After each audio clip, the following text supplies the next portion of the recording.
Jumpa Muhammad Marang.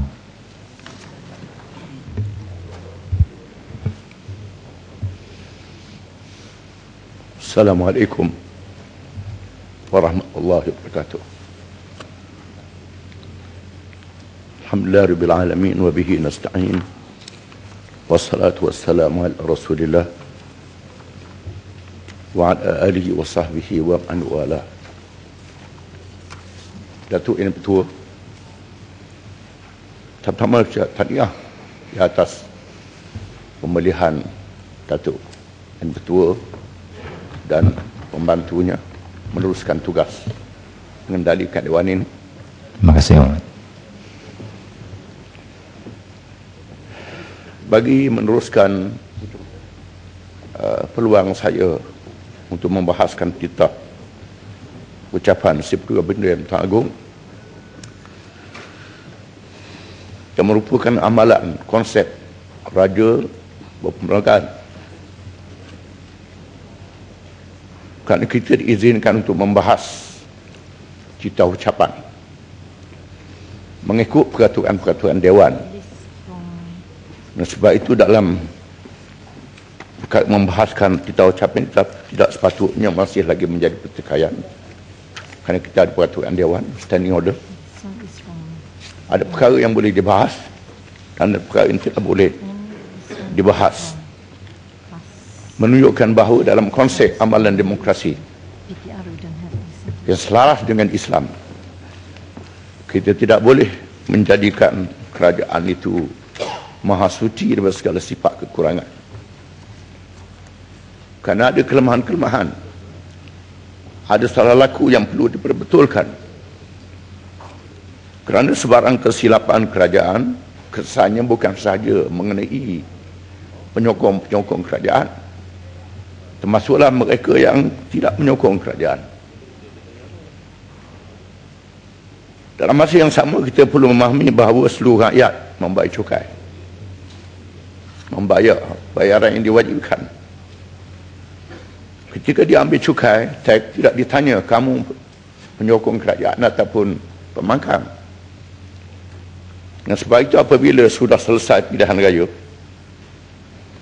maka amalan adil untuk semua hendaklah dilakukan tanpa mengira siapa yang menyokong siapa lagi. Kepada orang Islam, sifat adil adalah sifat wajib bagi Tuhan. Nama kepada Tuhan, Tuhan berlaku adil pada seluruh hamba-hambanya, termasuk terhadap hambanya yang zalim, mengerjakan maksiat yang jahat. Dia adili juga, tak dinafikan rezekinya. Adapun hukumannya dikendalikan dengan adil. Bagi orang Islam percaya percatitan malaikat, saksi-saksi yang ada di keliling dan saksi pada jasadnya sendiri. Adapun hak rezeki, hak kehidupan dilayan dengan adil. Kita baru saja selesai pilihan raya umum. Negara kita menghadapi suasana jerbu, dan jerbu ada agak berkurangan. Pilihan raya juga ada jerbu pilihan raya yang belum lagi berkurangan.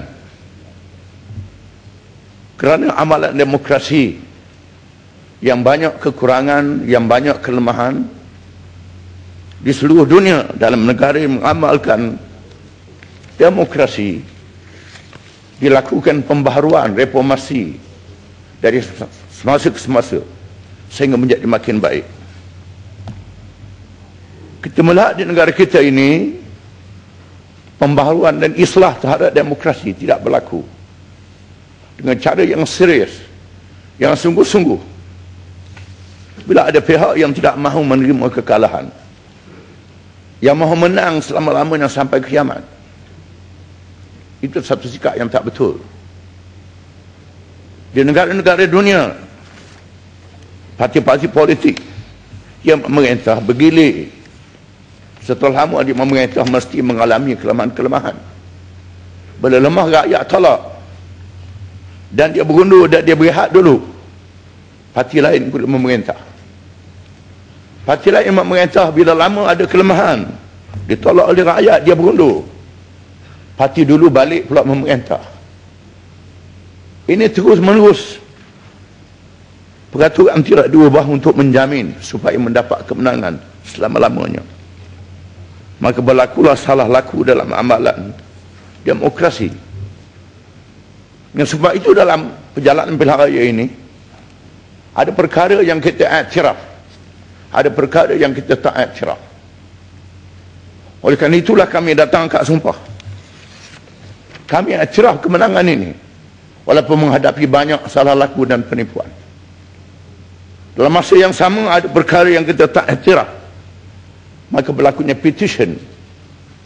Bukan saja pihak pembangkang, termasuk pihak kerajaan juga ada petition dia.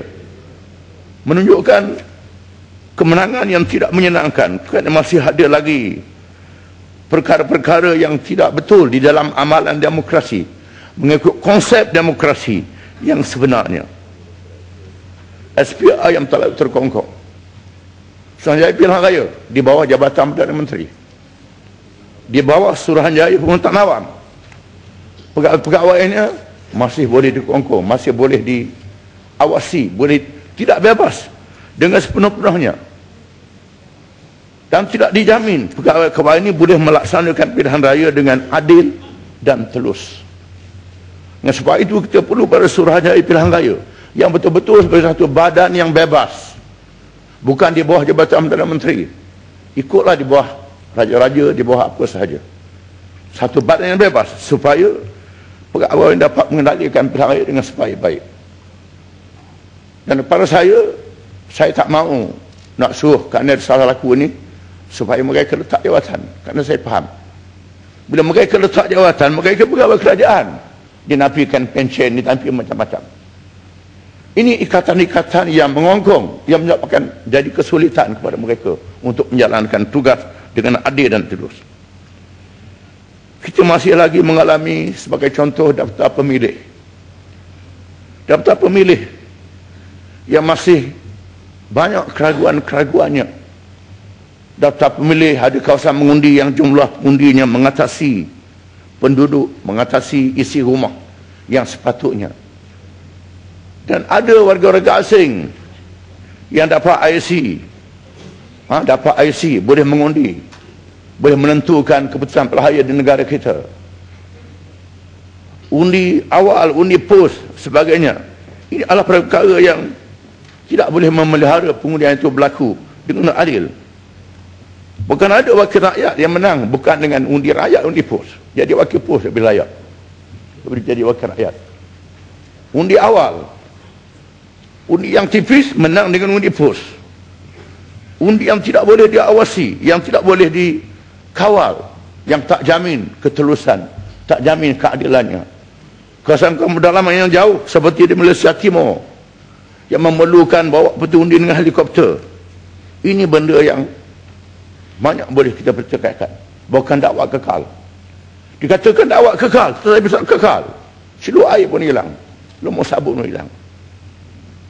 Dan kenyataan pengurusi SPR sendiri disiar oleh media, antara perkara yang menyedih dalam sejarah hidupnya ialah dakwah kekal.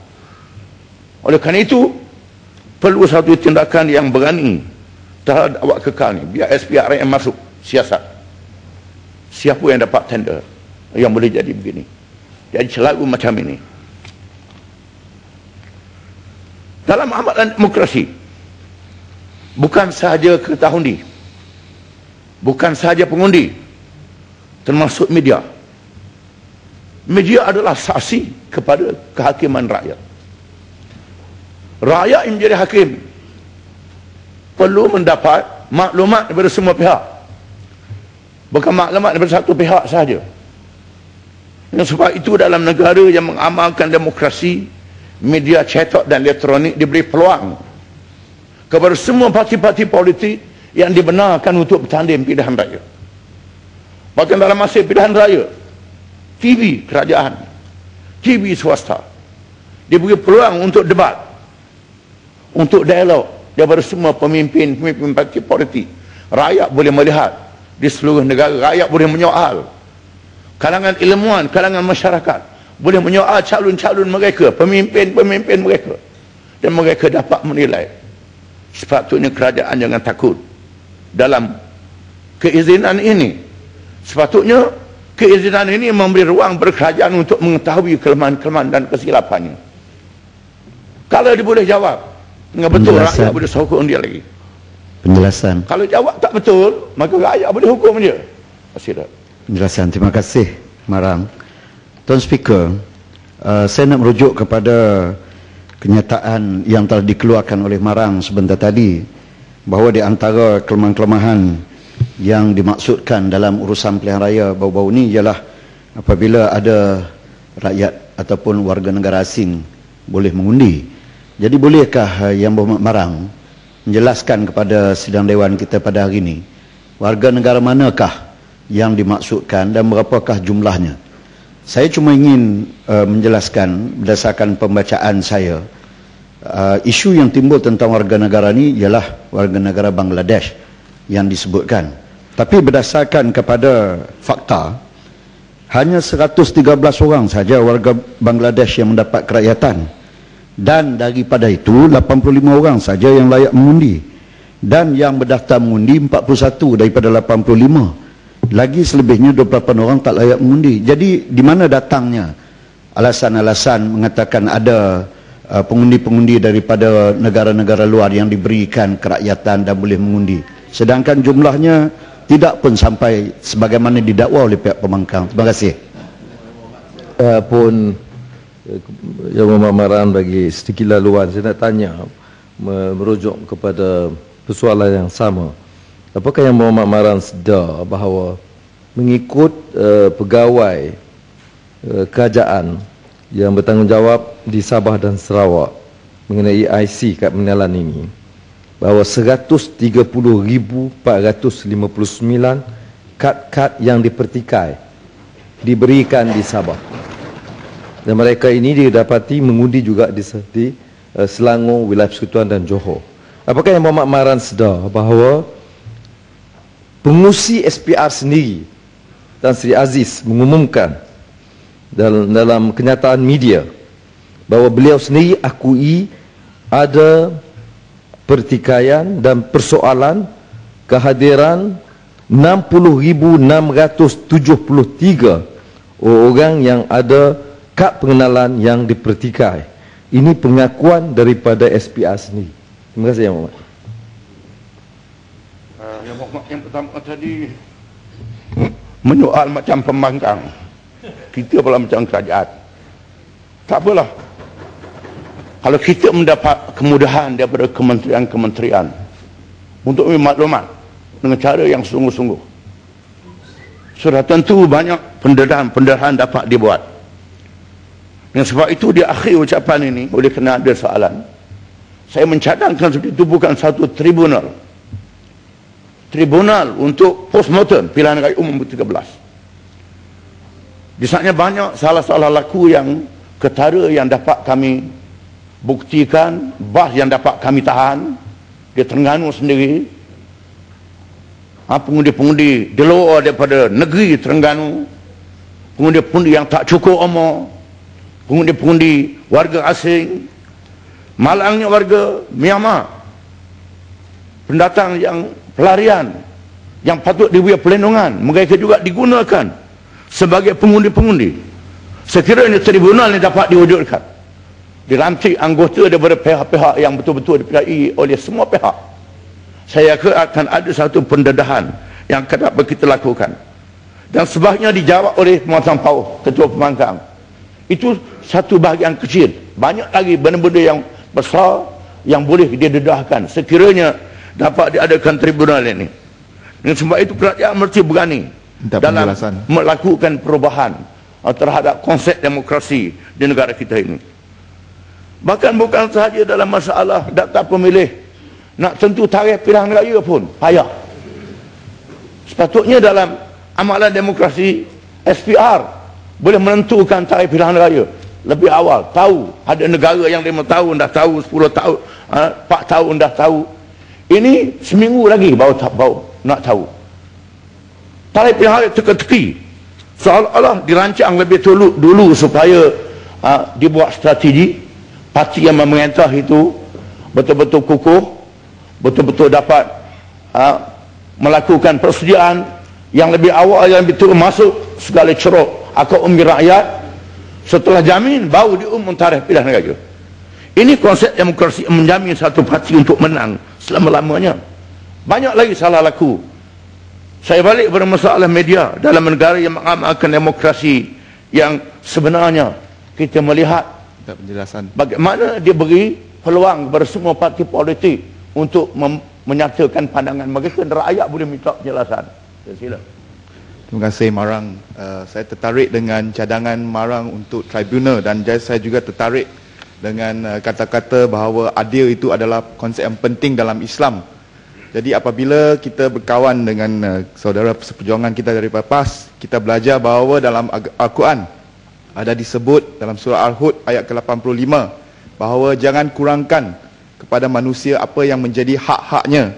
Jadi saya nak tanya kepada Marang, adakah Marang setuju jika saya kata sistem pengundian juga patut diperbarui kerana 51% pengundi telah mengundi Pakatan Rakyat, tetapi iaitu majoritinya pengundi Malaysia mengundi untuk Pakatan Rakyat menjadi kerajaan, tetapi malangnya kerana sistem pengundian kita yang berdasarkan sistem British first past the post, maka hasrat majoriti ataupun hak majoriti rakyat Malaysia tidak dapat kecapaian. Terima kasih.